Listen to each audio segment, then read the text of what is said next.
aqui. Ah, tem uma galera aqui, ó. Boa noite, Maria. Boa noite, Josi. Tudo na paz.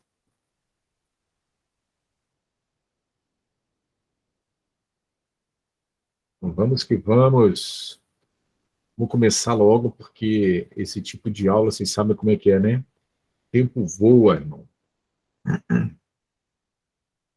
Então, só me diz aí, por favor, se vocês estão conseguindo me ver, ver a minha tela projetada e também me escutar bem. Tá tudo certinho?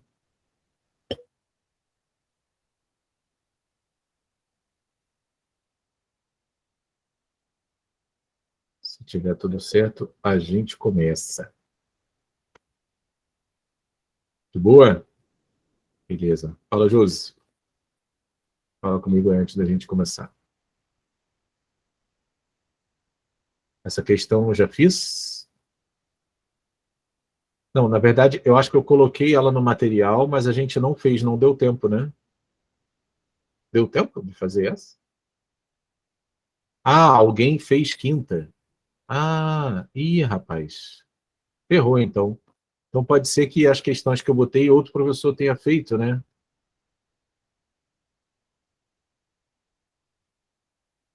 Eu tô com o Gabriel aí. Uai, teve aula de mate?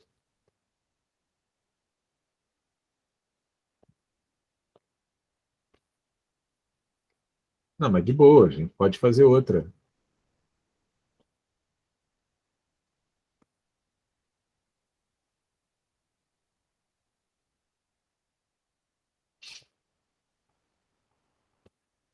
Josi, vamos fazer o seguinte, então. Eu vou resolver.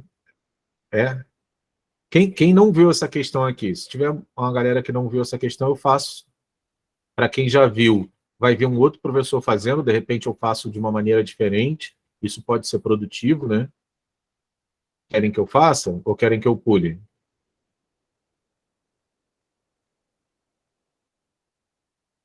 Vocês que sabem. Se vocês quiserem que eu faça, eu faço.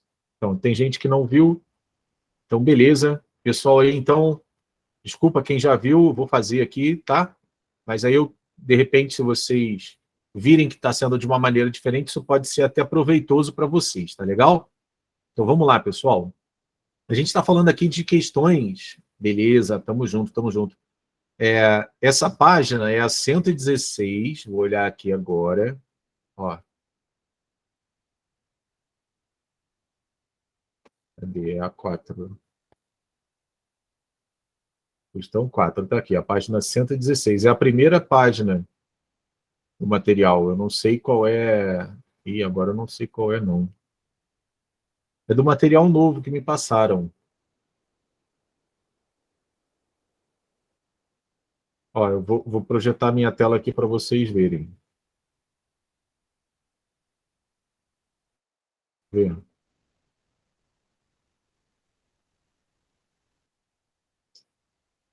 Ó, vocês estão vendo aí agora o meu PowerPoint, né? Então, eu estou aqui, ó, na página 116, essa questão aqui. Vocês têm essa mesma apostila que eu? É essa apostila aqui, ó. Aí eu vou aqui, ó, gabarito matemática 116, eu já vou direto para cá. Entendi. Então, aqui, ó. Peguei a questão 4. E eu vou na sequência. Eu estou na sequência aqui, tá joia? Eu vou parar de compartilhar aqui para eu compartilhar a minha outra apresentação do PowerPoint. Eu não tenho esse material. Não tem esse material, não, Maria?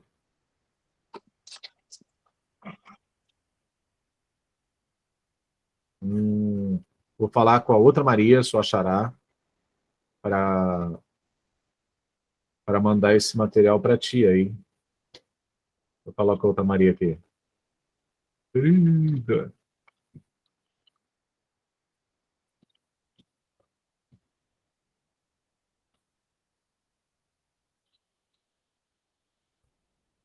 Botei lá para ela, aí, mas não importa não, Maria, olha só. Se não, você não receber agora o material, as questões estão na tela e daqui a pouquinho você acha, tá bom? Vamos lá. Tá aqui, ó, números complexos, né? A solução da equação x² menos 6x mais 13 no campo dos complexos é essa daqui. Quando é que uma equação do segundo grau tem raiz complexa? Quando o famigerado delta, que é... Me perdoe. Escrevi até, eu estava com vontade de espirrar, escrevi besteira. Quando o delta é b² menos 4ac, né? E lembrando que na fórmula de Bhaskara ele fica dentro de uma raiz quadrada, então isso daqui, quando o delta for negativo, a gente vai ter raiz complexa, muito obrigado, José, porque nós não temos raiz real de números negativos. Então, se o meu delta for negativo, você não vai falar que a equação não tem raiz. Isso é a maior blasfêmia que existe. Uma equação com delta negativo, ela tem raiz sim, só que ela não tem raiz real. Ela tem raiz complexa. Então, vamos ver o delta daquele cara ali, não é? Vai ficar b² menos 4ac. 4 vezes 13 vai dar 52, né? Então, isso aqui vai dar menos 16. Pronto. Se o delta deu negativo, eu já tenho raiz complexa. Aí, vamos lá. X é igual a menos o b, aqui onde muita gente erra, tá? Por causa desse menos com menos aqui, ó. Mais ou menos a raiz de menos 16. Deixa eu apagar ali para escrever direitinho. A menos 16 sobre 2 vezes o a, que é 1. Aqui, a gente tem que ver uma coisa, ó. 6 mais a raiz de menos 16 sobre 2 e 6 menos a raiz de menos 16 sobre 2. Se liga, uma raiz complexa, né? Esse menos 16 aqui a gente pode escrever como menos 1 vezes o 16. Nos números complexos, esse menos 1 é o i ao quadrado. Então, uma raiz quadrada de menos 16 pode ser reescrita como sendo i ao quadrado vezes 16. O i que está ao quadrado sai da raiz. E a raiz de 16 é 4. Por isso que a raiz de menos 16 é 4i. Tá joia? Aí olha só o que a gente tem. Todo mundo aqui nessa fração é múltiplo de 2, não é? Então eu posso simplificar todo mundo por 2. Aqui também é a mesma coisa. Aqui é uma questão verdadeira e eu queria que vocês me falassem no chat uma coisa. Como é que a gente chama a dupla de complexos que tem esse formato aqui, ó? 3 mais 2i e 3 menos 2i. Excelente, pessoal, tá afiado aí, maravilha, conjugado, não é? Aí vamos para um OBS, que como vocês são nerds, vocês já sabem, mas vai ficar gravado e vai ficar salvo no PDF que vocês vão receber com esse material todo observado aí, com essas minhas anotações. Qual é a observação? Quando um número complexo é a raiz de um polinômio, isso é um polinômio do segundo grau, né? O seu conjugado também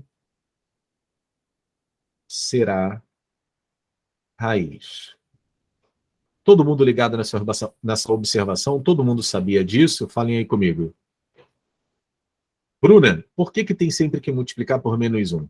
Porque quando a gente quer, por exemplo, a raiz de menos 25, não existe raiz real de número negativo, né? Então a gente sabe que isso daqui pertence aos números complexos. Aí vamos lá. Nos números complexos, o menos 1 é a mesma coisa que o i ao quadrado. Então, se você substituir lá nos números complexos aquele menos 1 ali da raiz por i ao quadrado, você consegue cortar o quadrado dele com a raiz e tirar o i da raiz. E a raiz quadrada de 25, você já conhece, é 5. Aí a gente consegue resolver uma raiz quadrada de número negativo. Entendeu, Bruno? Maravilha, maravilha. Me responde aí, pessoal. Já sabiam dessa observação aqui? Todo mundo já sabia disso? Sim ou não? Sim? Não?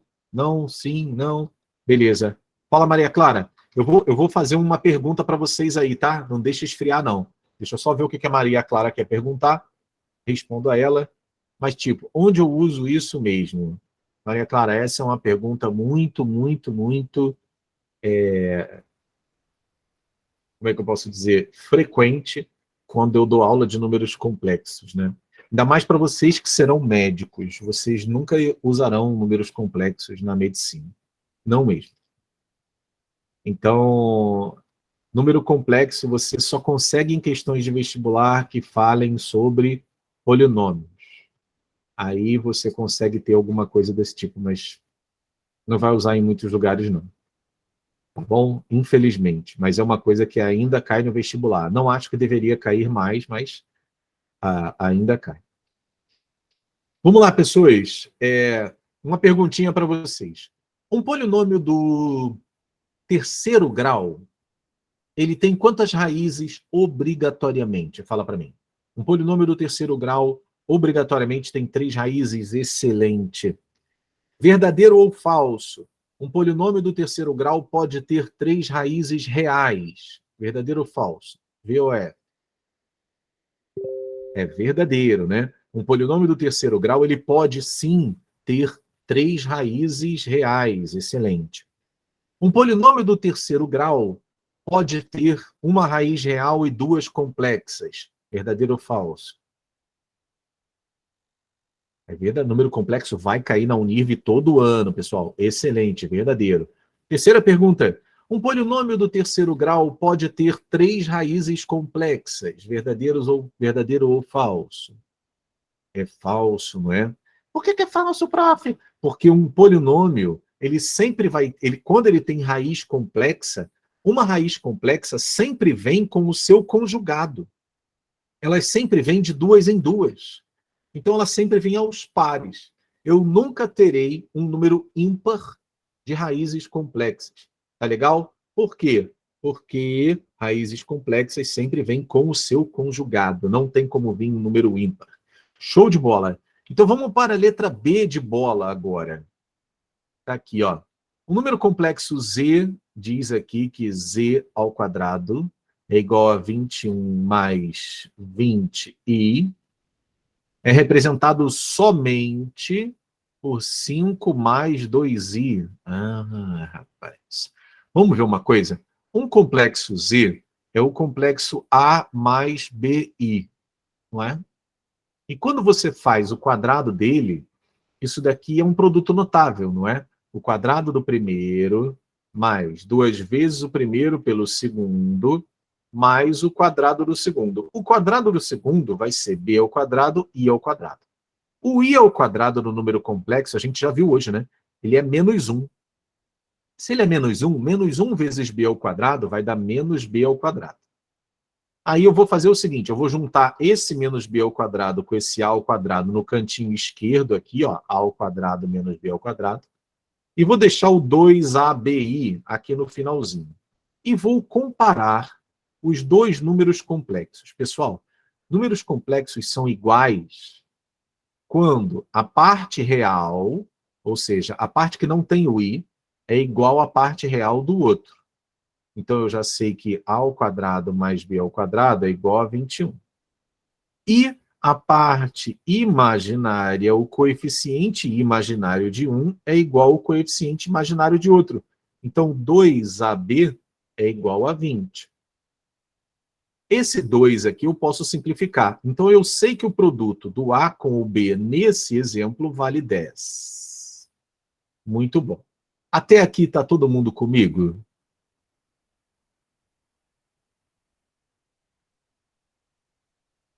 De boa? Nayane, não entendi. Mais ou menos? Não entendi a sua pergunta. Explica aí para mim.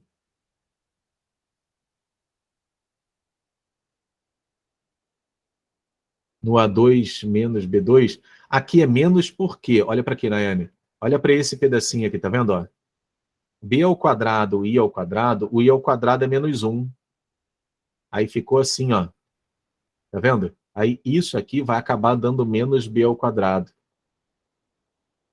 Eu coloquei mais. Ah, aqui entendi, Nayane. Ah, entendi, muito obrigado. Mas eu fiz isso de propósito, obviamente, para ver qual era o aluno que estava ligado e ia me chamar a atenção. Parabéns, Nayane, você ganhou. Excelente. Muito obrigado. Tá bom? Obrigado mesmo. Claro que eu não tinha visto. Valeu, brigadão. Aí, vamos lá, pessoas. O produto deles tem que dar 10. Aí vem cá comigo. Tu lembra de produto notável? Aqui a gente fez um produto notável. Isso aqui também é um produto notável. Que produto notável é esse? É o produto da soma pela diferença. Muito bom. Isso aqui tem que dar 21. Beleza. Agora, você vai pensar em dois números que multiplicados dão 10. Lá o enunciado falou 2 e 5, não é? Então, perfeito. Ó. 5 vezes 2 dá 10. Maravilha. Se você colocar aqui, ó, 5 mais 2 dá 7. 5 menos 2 dá 3. E 7 vezes 3 vai dar 21. Maravilha.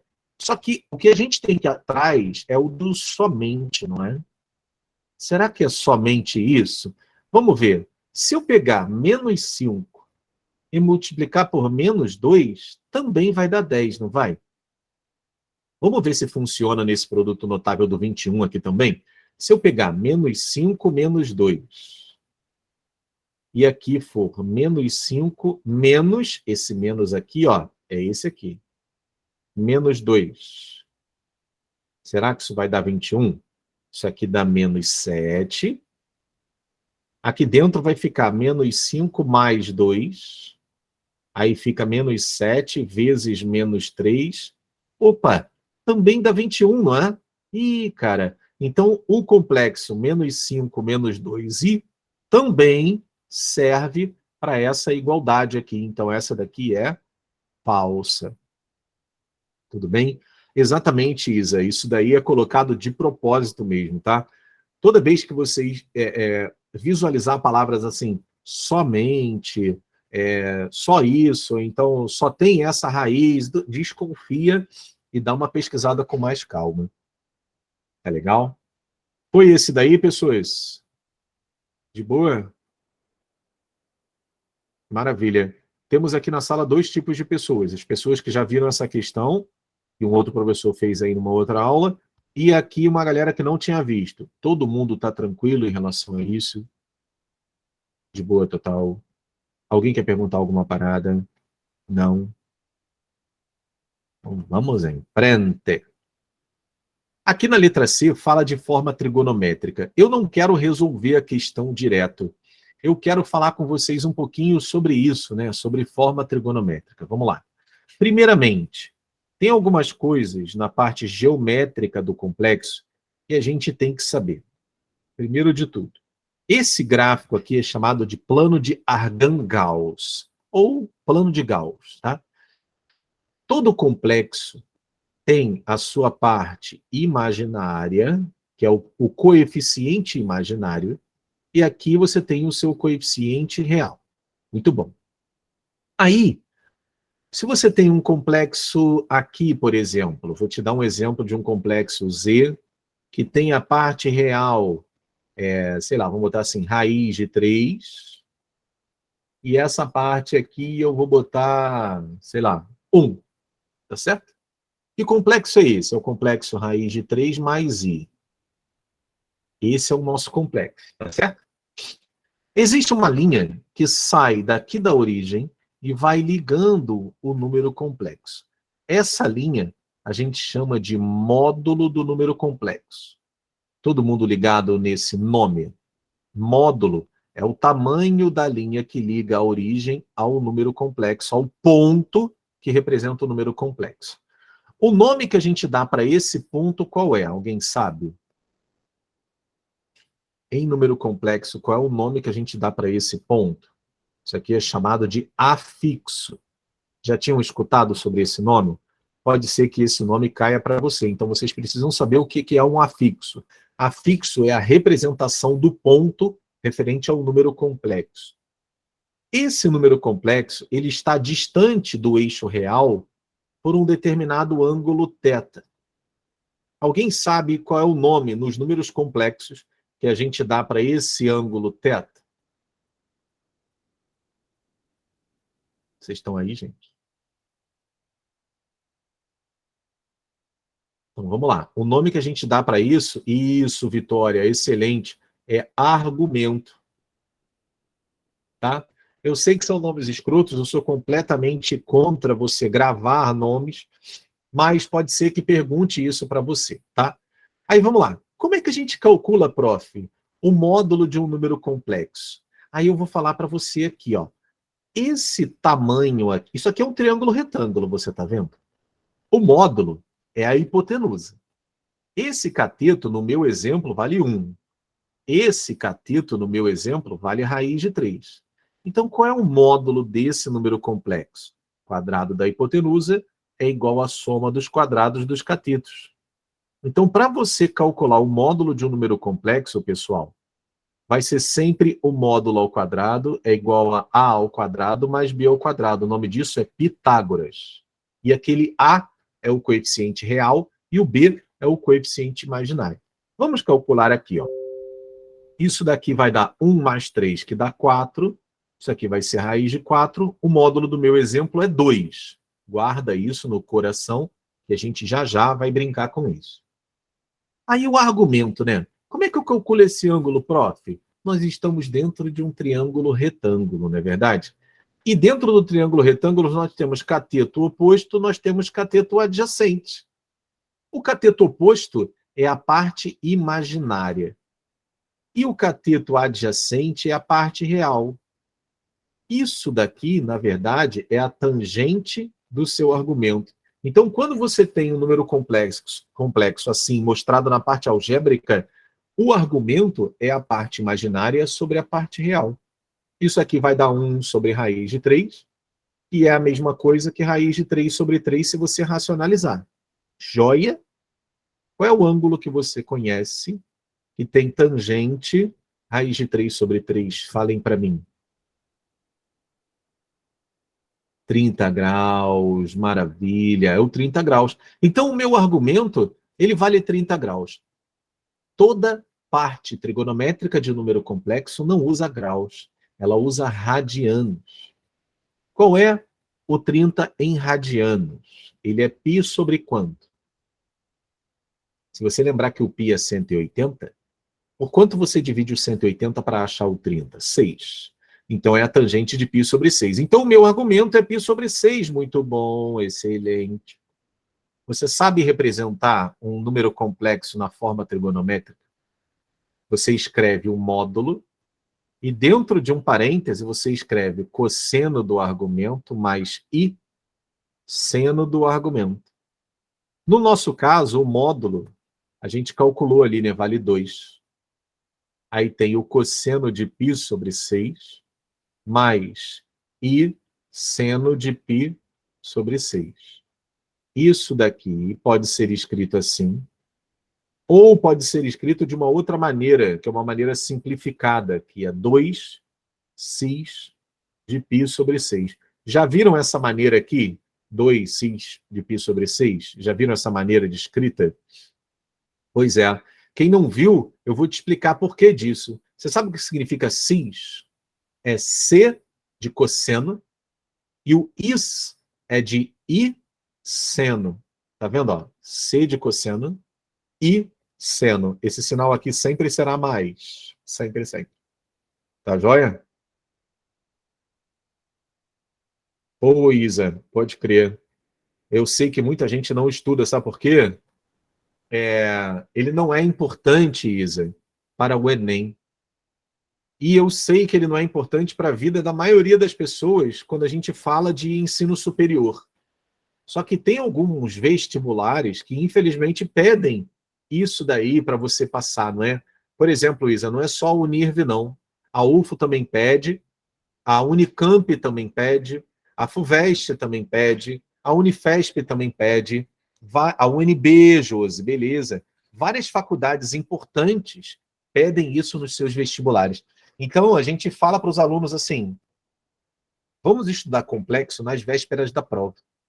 Por quê? Porque aí está fresquinho. Se você estudar complexo lá em fevereiro, eu duvido que em abril você saiba alguma coisa de números complexos. Então, assim, desculpa, Isa, por estar assim, sendo tão estranho a você essa questão, mas eu vou tentar o máximo possível fazer com que você compreenda. Tá legal? E você fica à vontade para perguntar. Tá bom? Tamo junto. Agora, galera, eu queria saber assim, Eu vou pegar agora esse número complexo, você vê que eu não usei esse número complexo, eu usei outro. E eu quero que você me responda agora, por favor, qual é a tangente do argumento aqui, sabendo que o A é 1 e o B é raiz de 3. A tangente do meu argumento ali vale quanto? Com tudo que eu acabei de falar.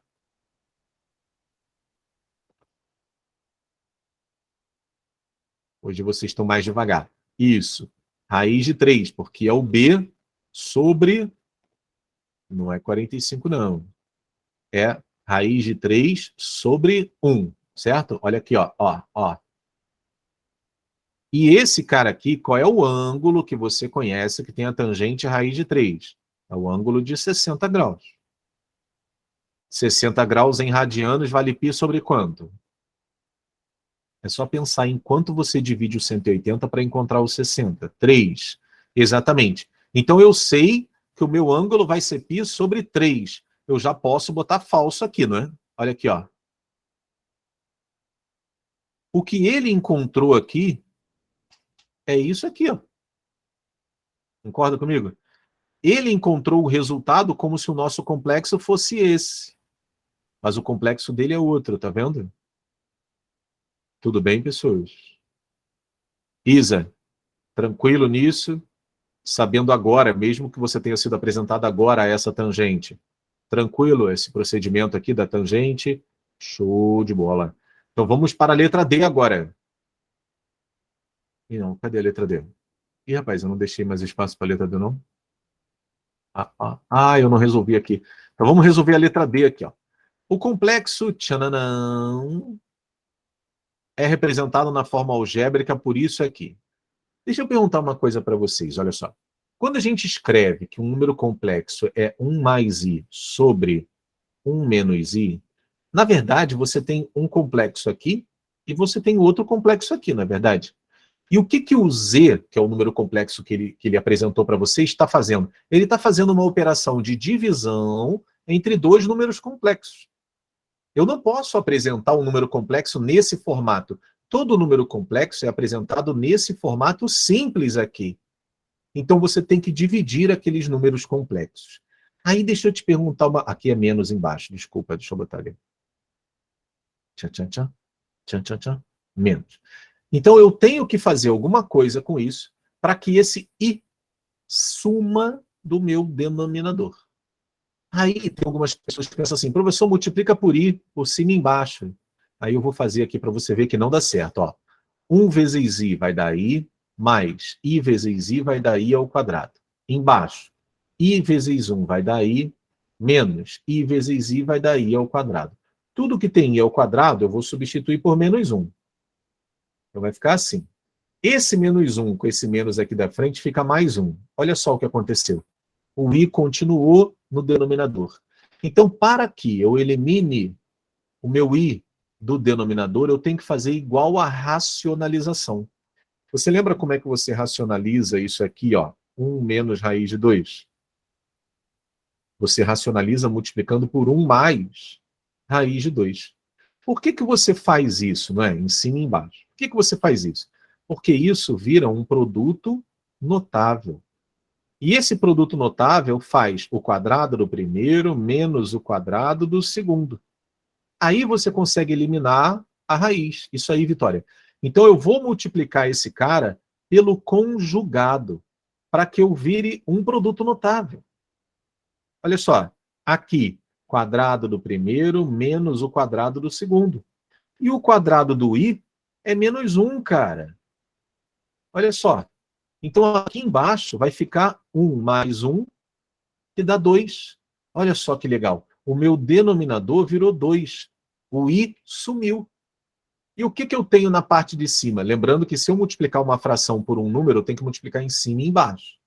Isso daqui, ou é um produto notável, ou eu posso fazer a distributiva. Eu vou fazer a distributiva, não tem problema nenhum. Ó. 1 mais i, mais i, mais i ao quadrado. Porque i vezes i dá i ao quadrado. Isso aqui dá menos 1. Esse menos 1 vai cortar com esse 1 aqui da frente. Ó. Tchá, tchá. Vai sobrar i mais i, que é mais conhecido como 2i, sobre o 2 de baixo, eu vou simplificar o 2 com 2 e vai sobrar o quê? I. E é exatamente igual ao que o cara falou, né? Que ia dar Z igual a I. Tudo bem? Toda vez que você tiver uma divisão de números complexos, na forma algébrica, você tem que multiplicar pelo conjugado, que aí você consegue eliminar a letrinha I do denominador. Tá bom, pessoas? Eu fiz questão de botar essa questão de complexos aí para a gente abordar esse assunto. Tá joia? Então, vamos em frente, que a aula já está acabando, é impressionante. Tchau, tchau, tchau. Essa questão de conjuntos aí, cara, eu botei por um detalhe nessa questão. Ele pediu verdadeiro ou falso, só tem pegadinha nessa parada. Você, antes da gente resolver essa questão, vem para uma revisão comigo de conjunto aqui. Para de ficar igual um tarado querendo resolver as coisas rapidamente. Olha só. Revisão. A de inequação. Ih, tinha uma de inequação. Deixa eu ver aqui, peraí. Vou ver se eu botei. Se eu não botei, eu vou fazer. Lembra que eu pedi para vocês me lembrarem? Pois é. Então não tem problema não. Eu tento colocar ela aqui, Josi. Olha só. Revisão, pessoal, de conjuntos. Esses símbolos aqui, ó. Vocês lembram o nome deles? Isso daqui é pertence. E esse cara com esse, um é o contido, o outro é o contém. Esse daqui, vamos botar assim, número 1 e número 2. Qual dos dois é o contém? É o número 1 ou o número 2? Excelente, o contém é o número 2. Muito bom. Esse é o momento que eu tacaria um giz na cabeça de vocês. Muito bom, muito bom. Né? Esse daqui é o contido. Excelente, turma. Esse daqui é o contém. Vontade de bater em vocês.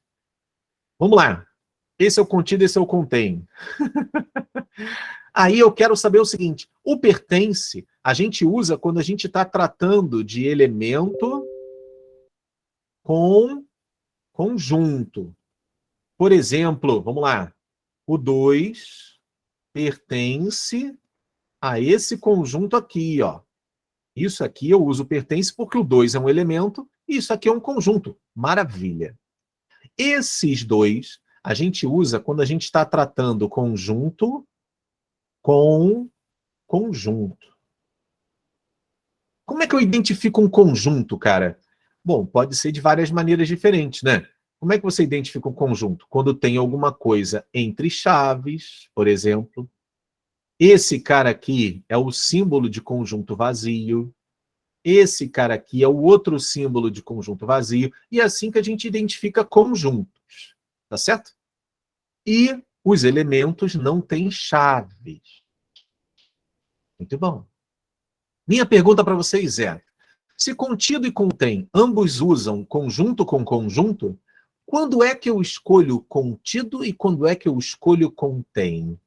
Essa é uma grande coisa. Vocês sabem quando é que você diferencia contido de contém? Alguém sabe? Bota sim ou não, para pelo menos eu saber que vocês escutaram a minha pergunta. Não. Beleza. Ninguém sabe. Então eu vou dar uma explicação agora que vocês nunca mais vão esquecer. Estão dispostos? Posso começar?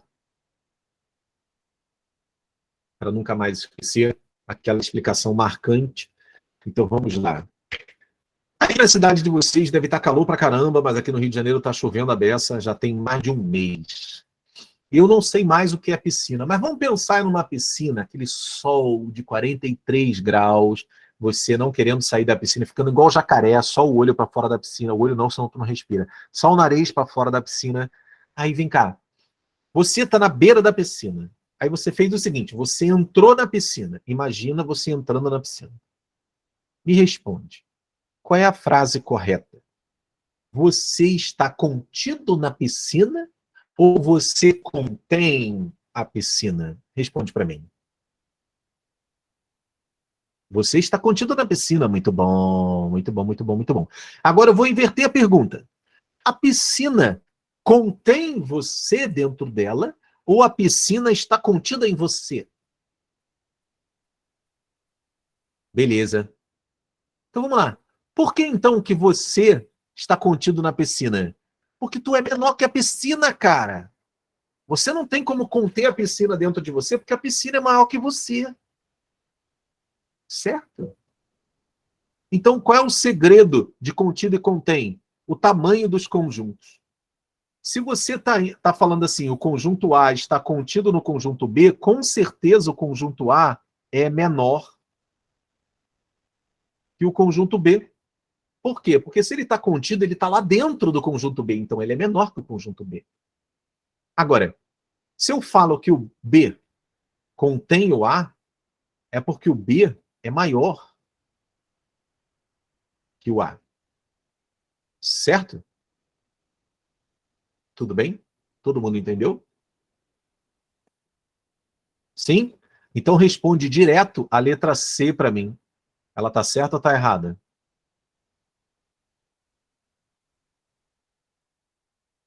Lembrando que o contém é esse símbolo número 2 aqui, ó. Ela é verdadeira ou falsa?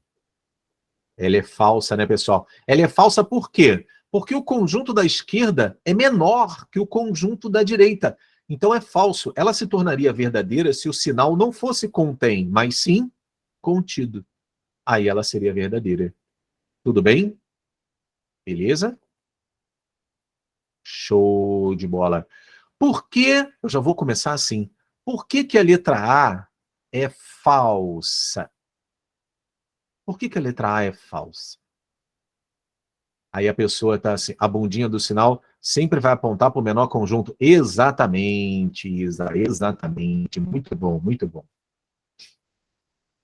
Exato, ó. Ela é falsa porque aquilo ali não é um elemento, cara. Aquilo ali é um conjunto. Excelente. Deveria ser, então, o quê? Contido. Ou o 3 não deveria estar entre chave. Maravilha.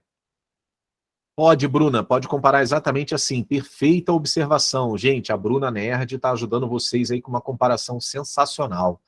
Muito bom, Bruna. Excelente. Gente, vou lançar um desafio aqui, ó. Presta atenção. Desafio, se liga. A, B, C, D. Vou lançar a letra E aqui, ó. Quero saber se é verdadeiro ou falso. A Unirv vai me contratar para fazer prova. Vamos lá. Se liga.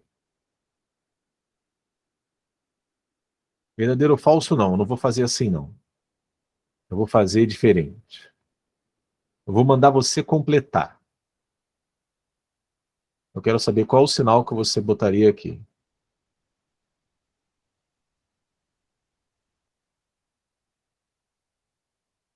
Qual o sinal que você colocaria aqui, pessoal?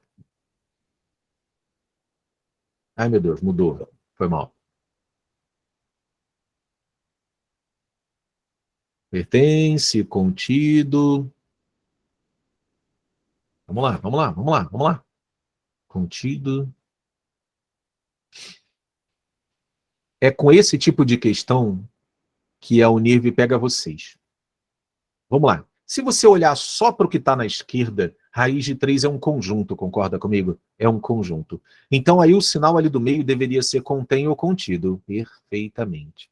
Só que quando você olha para a questão, presta muita atenção. O que define um conjunto? São as chaves. Presta atenção. Esse conjunto gigantesco aqui, o que define que ele é um conjunto são essas duas chaves aqui. É a chave que começa e a chave que termina. Tudo que está dentro das chaves é um elemento. Então, se aqui no lugar do 5 eu tivesse, por exemplo, a letra A, o que é isso aqui? É a letra A? Não, aquilo é um elemento. O que é isso aqui? É o número 4? Não, isso é um elemento. O que é esse cara aqui? Ele é um conjunto? Não, cara. Ele está dentro das duas chaves. Então ele é um elemento. Se ele é um elemento, aqui deveria ter um pertence. E não um contido e contém. Sacou? Todo mundo entendeu por que ali é pertence? As chaves que definem quem é conjunto e quem é elemento são as chaves que iniciam e terminam. Todo mundo comigo, pessoal? Todo mundo entendeu? Responda aí sim ou não, só para a gente continuar, para eu ficar feliz. A Isa não entendeu. Isa, vamos lá. Se eu coloco aqui uma parada para você, por exemplo, vamos lá, olha para a letra B de bola, Isa. Ele está dentro de um conjunto, o número 3, concordo, Vitória. Só que quando você olha para o lado de cá, e você olha dentro do conjunto, o que você está vendo? Um elemento que tem o mesmo aspecto dele. Então, na interpretação aqui, ó, essa figura está aqui dentro, tá vendo? Se ela está dentro das duas chaves do conjunto, ela é um elemento, sacou? Então, isso daqui seria pertence. Por conta disso. Ele anula o quê, Isa? Não entendi. Ah, o A, eu acho que a Isa entendeu. Show de bola. Vitória, você entendeu? Muito bom, muito bom. Agora, olha para a letra B, que é mais ou menos o mesmo desafio que eu passei aqui embaixo. Se você entendeu o meu desafio, você vai responder corretamente a letra B, se é verdadeiro ou falso. O Zé colocou aí que é verdadeiro, a Gabi também, a Isa também. Vambora, vambora, é verdadeiro ou falso? É verdadeiro ou falso? Muito bom, pessoal, muito bom.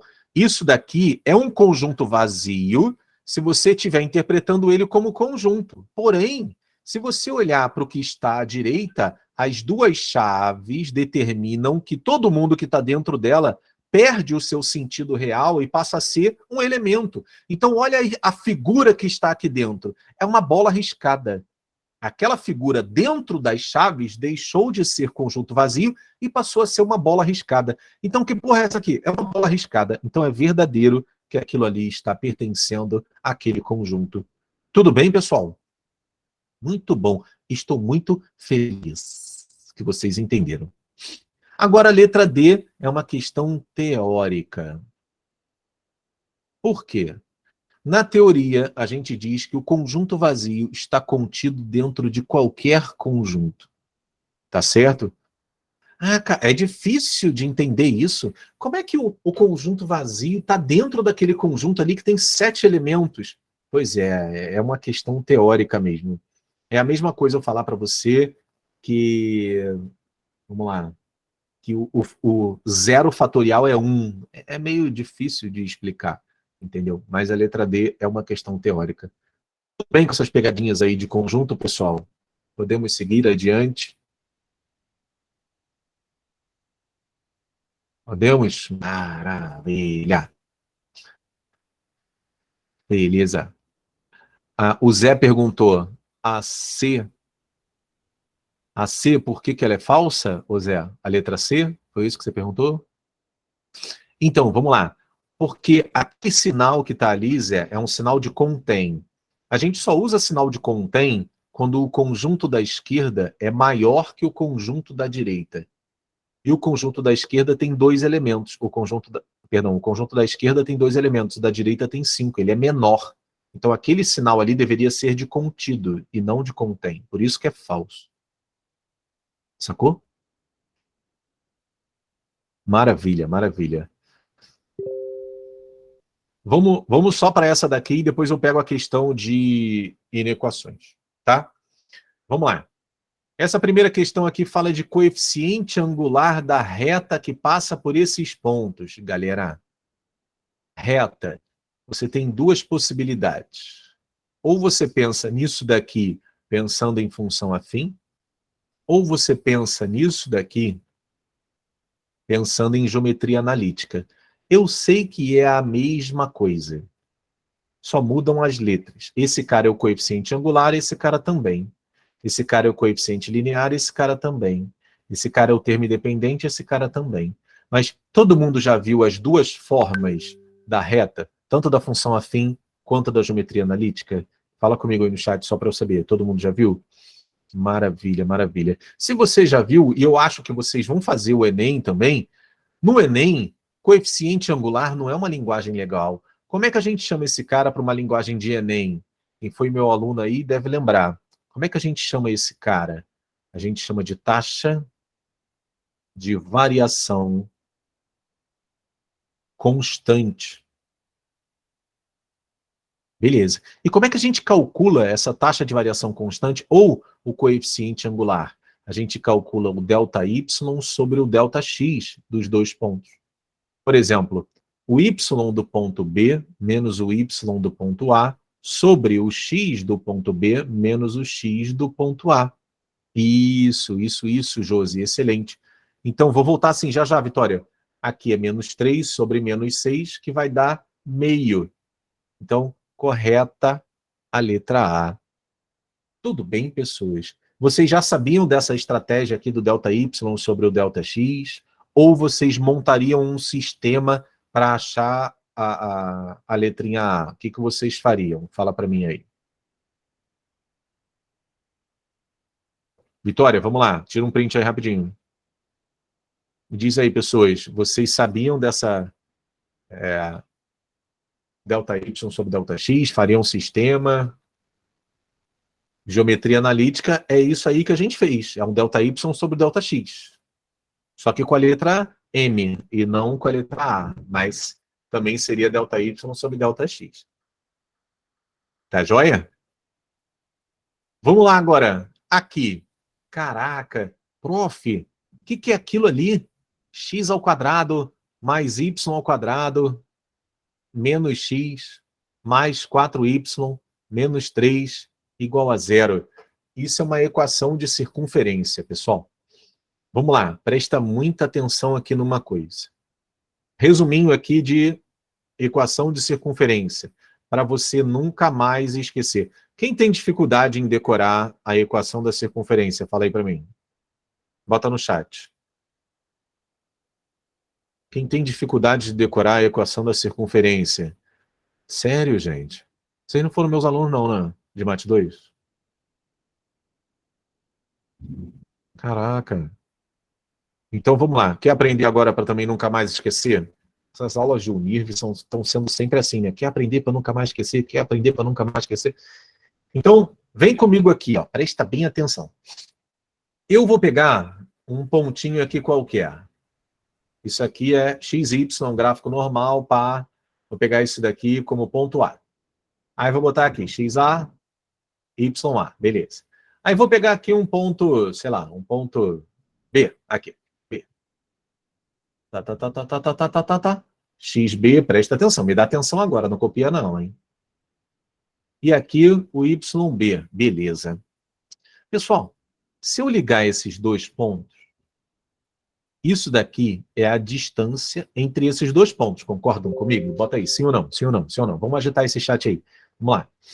Se aqui eu ligar, é a distância entre dois pontos. Muito bom. Continua comigo que você não vai se arrepender. Se eu fechar aqui, ó, você tem um triângulo retângulo, correto? Vamos lá. Se o y de B for 10 e o y de A for 8, quanto mede isso aqui? Responde para mim. 2, excelente. Mas como é que vocês acharam esse 2? Vocês pegaram o y de B e diminuíram do y de A. Concorda comigo? É o ΔY. Excelente, Zé. Maravilha. Então, não preciso nem perguntar se essa parte de baixo aqui você entende que é o XB menos XA. Sim ou não? Todo mundo comigo? Maravilha, maravilha. Pessoal, quando você vê um triângulo retângulo, qual é a primeira coisa que você fica a fim de fazer? Correr. Não, tô brincando. Pitágoras. Exatamente. Então, o quadrado da hipotenusa é igual à soma dos quadrados dos catetos. Com um simples e ridículo teorema de Pitágoras, você chegou na fórmula da distância entre dois pontos. Olha aqui, ó. Tudo bem? Fala comigo aí. Isso é uma fórmula. E é a fórmula da distância entre dois pontos. Excelente. Agora vem a mágica. Tá preparado para a mágica aí? Isso é Pitágoras. Não esqueça que isso é Pitágoras. Agora eu vou pegar uma caneta de outra cor e vamos lá. O que a gente vai brincar agora de fazer? Você vai pensar que essa linha aqui que eu estiquei do A para o B é um barbante, sacou?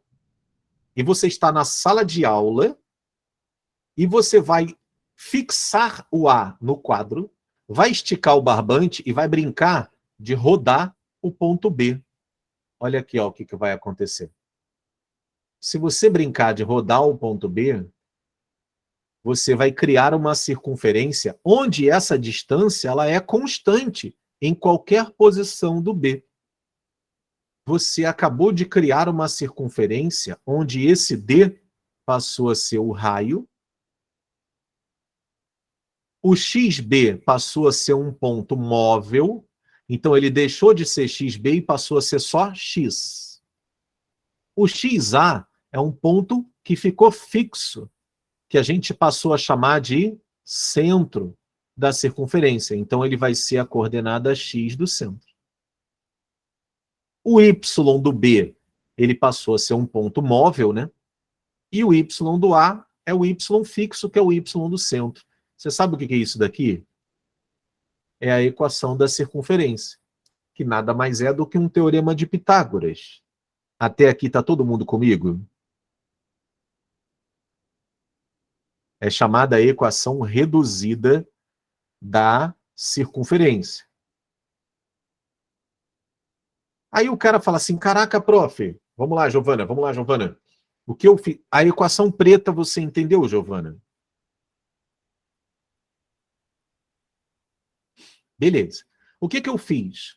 Eu peguei, Giovana, o ponto A e deixei ele fixo, estiquei a linha que vai do A até o B, mantive ela esticada e andei com o ponto B. Essa brincadeira a gente fazia muito quando tinha quadro de giz. Eu pegava um barbante, esticava, botava o ponto A fixo, mantinha o barbante esticado e andava com o ponto B. Eu vou gerar uma circunferência. A distância dos dois pontos passou a ser o raio da circunferência. O ponto A fixo passou a ser o centro da circunferência, e as coordenadas do centro da circunferência são x0 e y0. Aí eu substituí as coordenadas do A por x0 e y0. E o B, ele passou a ser um ponto que não é fixo. O ponto é um ponto variável. E as variáveis da nossa equação são x e y. Então, o que era x do B, eu botei x, e o que era y do B, eu botei y. Tudo bem? Maravilha.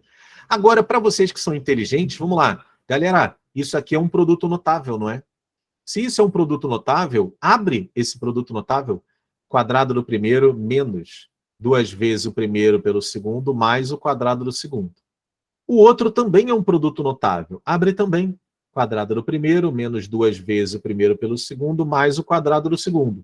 Pega esse raio e passa para o lado de lá. Aí ele vai ficar aqui, ó, menos r ao quadrado. E do lado de lá não sobrou ninguém. Organizando essa equação, eu vou botar esses dois caras juntos, aqui na pontinha, ó. Aí depois vem o 2x0, o 2y,y0, e depois vem x0 ao quadrado, y0 ao quadrado, menos raio ao quadrado. Foca em mim aqui agora. Toda equação de circunferência começa com isso. Então isso não nos diz nada. Esse camarada aqui, que está na frente do x, é menos 1, certo? Então significa que, olha o meu x aqui, ó. Esse é o meu x. Menos 2 vezes x0 tem que dar menos 1. Então, ó, menos 2 vezes x0 tem que dar menos 1. Então, o meu x0 é meio. Tá joia? O coeficiente do y é 4. O cara que está na frente, olha a minha letra y aqui, tá vendo? Então, menos 2 vezes y0 tem que dar 4. Então, quem é o meu y0? Menos 2. O que eu achei com isso? As coordenadas do centro. Meio e menos 2. Beleza. Aí, como você achou x0 e y0, isso daqui vale meio, isso daqui vale menos 2, e o raio é um número também, não é? A soma de meio ao quadrado mais o menos 2 ao quadrado menos o raio ao quadrado tem que dar um cara que a gente chama de termo independente. Quem é o termo independente aqui? Menos 3. Então, x0 ao quadrado mais y0 ao quadrado menos raio ao quadrado, nesse caso, tem que dar menos 3. Vamos lá. Meio ao quadrado mais menos 2 ao quadrado. Traz esse menos 3 para cá, ele vai ficar mais 3. Leva o raio para lá, ele vai ficar positivo. 1/4 mais 4 mais 3. Isso aqui vai dar 7, né? Então, 1/4 mais 7. 4 vezes 7, 28. 28 mais 1, 29. 29 sobre 4. Isso é o raio ao quadrado. Então, quem é o seu raio? Raiz de 29 sobre 2. Beleza? Pessoas, eu fiz esse resuminho para a gente lembrar como é a equação da circunferência, a equação geral da circunferência, que é essa daqui, né? Ou essa daqui e tal. Mas o problema não precisava de nada disso. Vamos resolver agora o problema. Deixa eu pegar minha caneta aqui e botar a minha caneta preta. O que o problema quer? Ele quer que você verifique se esse ponto pertence à circunferência. Para pertencer à circunferência, você tem que substituir o x no lugar do x, o y no lugar do y, e essa conta tem que dar igual a 0. Aqui, ó, 4, e aqui menos 3. Vamos ver? 9 mais 16, menos 3, mais 16, menos 3. Bom, 16 mais 16 dá 32. 9 menos 3 dá 6. 6 menos 3 dá 3. 3 mais 32 dá 35. 35 não é 0. Então, o ponto não é um ponto da circunferência, é falso. Vocês desculpem ter feito uma coisa tão grande, mas na verdade eu não queria resolver só a letra B, eu queria fazer um resuminho de circunferência. Tá joia? Tudo bem para vocês? Deu para lembrar? Tudo na paz? Então, maravilha. Então vamos lá, letra C. As retas Tchananã e Tchananã são perpendiculares. Antes de qualquer coisa, se a reta não for perpendicular, ela vai ser o quê? Vamos ver se vocês vão cair na pegadinha da minha pergunta. Se a reta não for perpendicular, ela é o quê?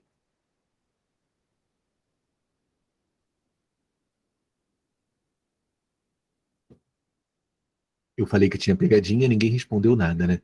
Ah, a Josi foi a primeira a cair na pegadinha, concorrente. Josi, e a Isabelle foi a outra que caiu na pegadinha também. Vamos lá. O que é isso daqui? São retas o quê? Concorrentes. O que são retas concorrentes? São retas que se cruzam, só isso. Ah, prof, porra. Então as retas perpendiculares, elas também são concorrentes, não são? Sim. Só que elas são uma forma especial de serem concorrentes. O que é isso daqui? São retas paralelas. Beleza. Se elas não forem, a minha pergunta vem, se elas não forem perpendiculares, elas vão ser o quê? Elas podem ser concorrentes ou paralelas. Depende do problema. Elas não têm um nome fixo, certo? Retas que são oblíquas são... E a Isa pegou pesado. O que são coisas oblíquas? Para retas, eu acho que essa expressão oblíquas não se enquadra, não. Tá? Ô Isa, só para figuras geométricas. Beleza? Mas vamos continuar aqui. Como é que a gente sabe se as retas são paralelas? Eu te dou duas equações de reta. Como é que a gente sabe que elas são paralelas? Eu perguntei paralela primeiro porque é o mais fácil. Alguém sabe? Quando é que duas retas são paralelas? Pensando na equação da reta. Isso aí é perpendicular, Josi. Isso aí é perpendicular. Elas são paralelas quando elas têm o mesmo coeficiente angular. Então, por exemplo, se você tem aqui, né, M1x mais um N1, e você tem uma outra reta que é M2x mais um N2. Elas vão ser paralelas quando o M1 for igual ao M2. Só que coeficiente angular, pessoal, a gente só consegue ver aqui, ó, na equação reduzida. O problema te deu uma equação geral da reta, ele não te deu uma equação reduzida. Como é que eu faço com essa questão aqui, ó, com essa equação de reta, para ela ficar assim? Isso, Zé. A gente isola o y. Então, não precisa ser na esquerda ou na direita, né? Eu vou jogar o 3y para lá por comodismo. O 3 vai passar dividindo e a minha equação de reta vai ficar assim, ó. Pronto. Olha quem é o meu coeficiente angular. 2/3. Vou fazer a mesma coisa com a outra, ó. 4x menos 6y menos 1 igual a 0. Então, vai ficar 4x menos 1 igual a 6y. Vou passar o 6 para o lado de lá. Então, 4x sobre 6 menos 1 sobre 6. Meu coeficiente angular aqui é 4 sobre 6, mais conhecido no underground como 2/3. Então, essas duas retas têm o mesmo coeficiente angular. Elas são paralelas. Elas não são perpendiculares. Então, é falso. Mas vamos continuar a nossa observação falando o seguinte. Aqui eu falei para elas serem paralelas. Para elas serem perpendiculares, eu tenho que o M1 vezes o M2 é igual a menos 1. O produto dos coeficientes angulares tem que ser igual a menos 1. Tudo bem, pessoal? Lembraram disso daí? De boa? Sim? Uma coisa até um pouquinho mais rápida, mas vamos lá. E vamos para a letra D. Se o ponto P, K2, vou anotar aqui, ó, K2, é equidistante. Equidistante é ter a mesma distância, não é, pessoal? Dos pontos A, 3, 1, e o ponto B, 2, 4. Então, pode-se afirmar que K é 1. Essa questão aqui, ela é mais fácil se você colocar o 1 aqui, calcular a distância do P para o A e calcular a distância do P para o B e verificar se elas são iguais. Certo? Aí eu vou perguntar para você, você sabe a fórmula da distância entre dois pontos? Vou explicar por que não, Josi. Resumo de circunferência para dar print. Vamos lá. Resumo de circunferência para dar print. Nossa Senhora. É isso aí tudo. Pois é. Beleza, tamo junto. Vamos lá. Por que, Josi, que não pode ser ponto médio? A Josi fez uma pergunta importante, pessoal. Porque aqui, ó, se eu tenho aqui um ponto A e eu tenho aqui um ponto B, o ponto médio, ele está equidistante dos dois pontos. Ela está certíssima. Mas o ponto P podia estar aqui também, Josi. Ó. E ele ter a mesma distância para os dois. O ponto P podia estar aqui, Josi. E ter a mesma distância dos dois, tá vendo? Então, não necessariamente sendo um ponto médio. Tá bom? Então, eu sugiro que calculemos essa distância. Vocês sabem a distância entre dois pontos. Ah, não sei não, sabe sim. Sei não, sabe sim. Olha ela aqui, ó. Eu já mostrei para vocês, ó. Aqui é o teorema de Pitágoras, exatamente. Então, eu vou pegar o ponto 1, 2, e vou fazer um Pitágoras com o ponto 3, 1. Vamos lá, ó. A distância entre o ponto P e o ponto A ao quadrado é igual ao ΔX, que é 3, que é o do x do ponto A, menos o x do ponto P, mais o y do ponto A menos o y do ponto P. Beleza. Essa distância aqui ao quadrado vai ficar 3 menos 1, 2. 2 ao quadrado, 4. 1 menos 2, menos 1. Menos 1 ao quadrado dá mais 1. Então, a distância do ponto P ao ponto A é, deixa eu apagar isso aqui, raiz de 5. Guarda isso daqui no seu Blackheart e vamos para a distância do ponto P ao ponto B. A distância ao quadrado vai ser o ΔX, que é o x do ponto P menos o x do ponto P, mais o y do ponto B menos o y do ponto P. Tá aqui. Ó. Isso aqui vai dar 1 ao quadrado, que dá 1, mais 4 menos 2 dá 2 ao quadrado, 4. Vai dar 5 e vai dar a mesma coisa, ó, raiz de 5. Então, é uma questão com verdadeiro na resposta. Tudo bem, galera? Tudo jóia? A resolução da C para Maria dar print. Tá aqui, Maria. Tira print aí, de boa. Por nada. Tudo bem nessa letra D aí, pessoal? Falem comigo, por favor, se tá tudo certinho. Tá tudo certinho? Ai, meu Deus. Cadê vocês? Vocês sumiram da minha tela. Tá aqui? Olha. Então, vamos lá. Aí tem essa questão aqui, ó, 33. Na figura abaixo será retirado um quadrado de comprimento x dos cantos, que são esses quadradinhos aqui, ó.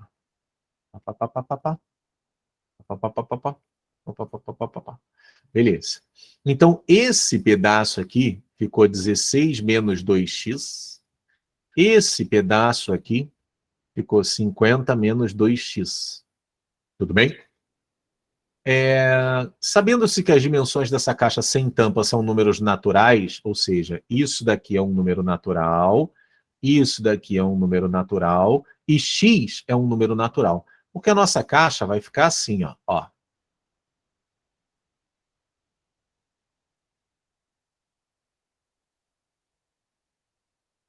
Vai ficar aqui, ó. Isso aqui, essa altura é x, isso aqui é o 16 menos 2x, e isso aqui é o 50 menos 2x. Tudo bem com essa caixa aí, pessoal? Todo mundo entendeu essa montagem aqui da caixa? De boa. Vamos lá. São números naturais e que o volume deve ser 1,2 litros. Como isso aqui é um paralelepípedo, o volume é 50 menos 2x vezes 16 menos 2x vezes o x, e isso daqui tem que ser 1,2 litros. Só tem o seguinte, as dimensões da caixa estavam em centímetros. De litro, que é decímetro cúbico, para centímetro cúbico, você tem que multiplicar por 1000, né? Então, isso daqui não vai ser usado como 1,2 litros, vai ser usado como 1.200 centímetros cúbicos. Tá tudo bem até aqui? Maravilha? Excelente. Agora, isso daqui, ó, passou a ser um polinômio onde a nossa variável é o tamanho daquele quadradinho ali, né? Aqui, 16 menos 2x, que multiplica 50 menos 2x. Se você fizer a distributiva, me responde aí rapidinho. Isso aí vai ser um polinômio de que grau? Se você fizer a distributiva, vai ser um polinômio de que grau?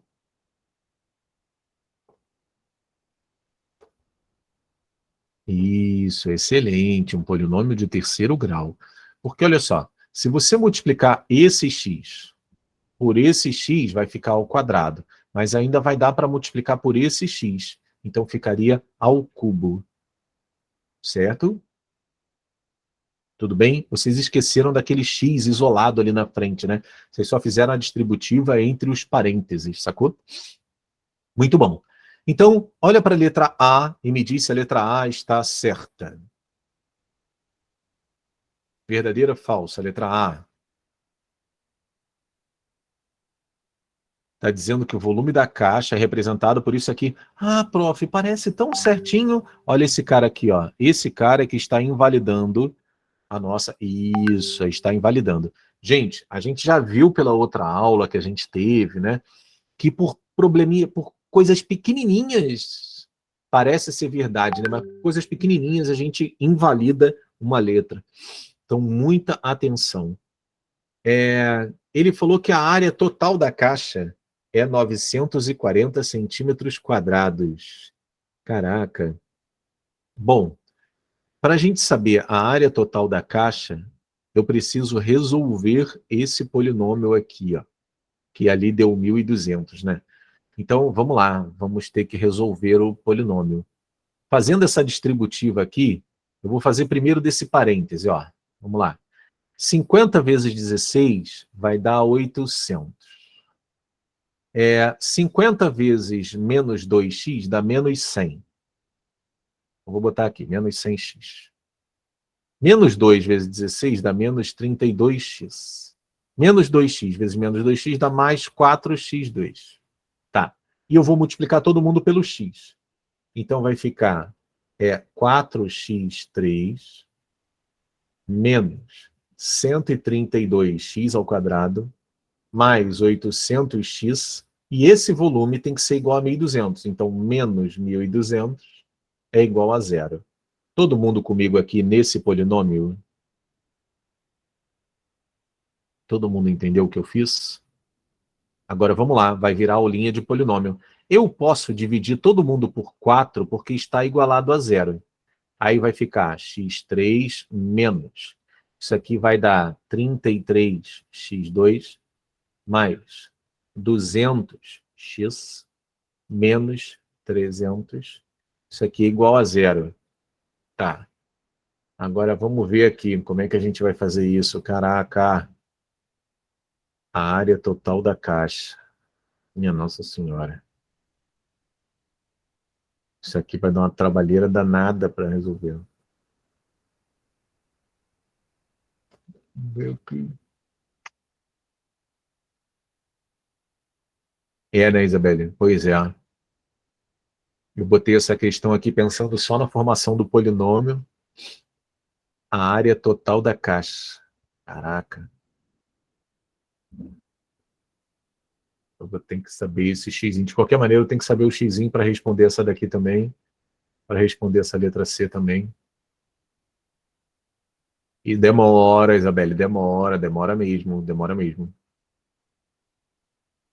Bom, para resolver uma questão de polinômio, para achar uma raiz de um polinômio, a gente sempre olha o termo independente e calcula o número, calcula quais são os divisores desse cara. Só que esse cara tem vários divisores. Quais são os divisores? Mais ou menos 1, mais ou menos 2, mais ou menos 3, mais ou menos 4, mais ou menos 5, mais ou menos 6,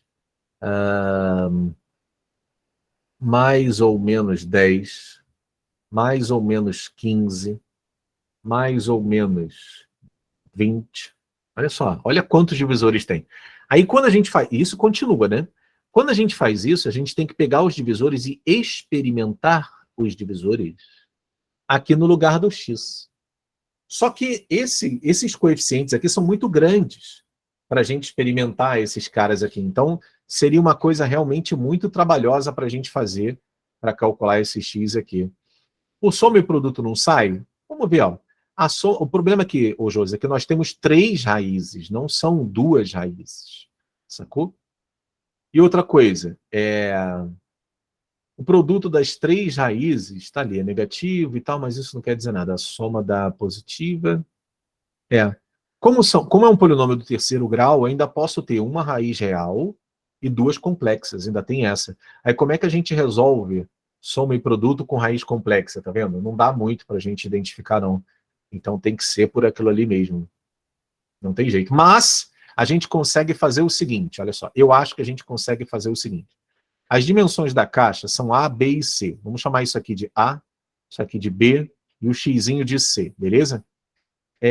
A área total da caixa é 2 vezes AB mais AC mais BC.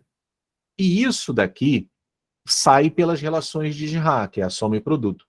Isso daqui é o produto das raízes de 2 a 2. E eu posso fazer isso através dessa equação, né? Produto 2 às 2 é C sobre A. Ou seja, vai ficar 2 vezes o produto 2 a 2, que é C sobre A, que é 1. Isso aqui vai dar 400. Só que aí não, ainda tem mais uma parada. Porque isso daqui é como se ela fosse com tampa. Mas aqui a caixa está sem tampa. Se a caixa está sem tampa, a área vai ser menor ainda que 400, né? Então a área não vai ser 940, ela vai ser menor que 400. Então isso daqui é falso. Estou usando as relações de Girard. Ó, a soma é menos B sobre A. O produto das raízes de 2 a 2 é C sobre A. O produto das raízes 3 a 3 é menos D sobre A. Aí ele fala que a diagonal da caixa mede aproximadamente isso aqui. Bom, a diagonal da caixa É, aí eu acho que meio que ferrou. Porque a diagonal de um paralelepípedo é a raiz quadrada de A ao quadrado mais B ao quadrado mais C ao quadrado. Ferrou. Ai, Jesus. É, pois é, galera. Ferrou. Não tem jeito. É, essa questão ficou muito complicada aí para a gente resolver. Não vai dar muito certo, não. A área dos quadrados é o x ao quadrado que a gente tem que calcular. A gente vai ter que, tinha que acabar fazendo isso aqui mesmo. Super trabalhoso, mas tinha que acabar experimentando alguns valores de x ali, para depois diminuir o grau do polinômio. Olha só. É, 1-0 para o nível, é verdade. Nocaute no primeiro assalto, né, Isa? Concordo. Deixa eu tirar foto dela aqui. Vamos lá, tira foto, danadinho. Tchau. E quando é a prova da Unirv mesmo? Só falta você falar, é amanhã. 22? Tá, obrigado. Então dá tempo de eu resolver isso para vocês. Tá, beleza. Nossa aula termina agora, né, pessoal? 9 horas. Não é isso? Não é agora? 9 horas? Acho que é, né? Pô, nossas aulas passam voando direto, cara. Pô, eu não gosto disso, não. Pô, passa muito, muito ruim. Pois é, eu acabei. Caraca, não peguei a questão de inequação. Putz, nossa senhora. Não, eu vou dar uma outra aula agora também. Vou dar uma outra aula agora, 9 horas, vou até 10h40. Só para você ter uma ideia. É aula de Enem. Se eu chamar eles para cá com essas questões, eles vão ficar doidos. Ah, pessoal, caraca, foi mal. Mas vou resolver essa daí num pedacinho de papel, vou mandar para Maria e a Maria vai mandar para vocês, tá bom? Então, gente, ó, obrigado pela presença de vocês. Brigadaço, valeu mesmo. Ótimo final de semana. Cuidem-se, saúde aí, tá? Que essa Omicron, sei lá, do coronavírus aí tá vindo com tudo, tá? A gente já recebeu vários informes aqui, tá bom? Pô, Isa, quando eu falei para fazer aula com Corujão, né? Corujão da matemática, vamos fazer aula de 10 horas até meia-noite. Pô, todo mundo saiu correndo, tá vendo? Pô, cara. A gente tem que botar um Corujão da matemática aí. Vou falar com o Edu para a gente botar um Corujão da matemática. Meus alunos fiéis, ó. Só vocês mesmo. Obrigado, gente. Valeu mesmo. Fala comigo, Vitória. Por que ficou 2 vezes 200? Por que, Vitória? Olha só. A área total de um paralelepípedo é essa fórmula aqui, ó. 2 vezes AB mais AC mais BC, que são as dimensões da caixa, A, B e C. E AB mais AC mais BC, nas relações de Girard, é o produto das raízes 2 a 2. Como as raízes são A, B e C, o produto 2 a 2 vai ser isso aqui, né? Aí vai ser o 2 está aqui, ó. Aí, então é 2 vezes o produto 2 a 2. E o produto 2 a 2 é C sobre A. E o C é 200 e o A é 1. Por isso que ficou 2 vezes 200. Entendeu? Era uma questão de relações de Girard. São aquelas formulinhas, né? Usando as raízes de um polinômio, tá bom? Tamo junto sempre, Vitória. Sempre, sempre. Valeu mesmo, tá? O produto seria menos C sobre A? Não, nunca foi, Josi. O produto é C sobre A. As relações, elas sempre vão alternando de sinal. Olha lá. Menos B mais C. Menos D mais E. São sempre trocando de sinal. Tá bom? Belezinha? É isso. Então, vamos lá. Boa noite, pessoal. Valeu mesmo. Grande abraço. Até mais. Valeu. Brigadaço.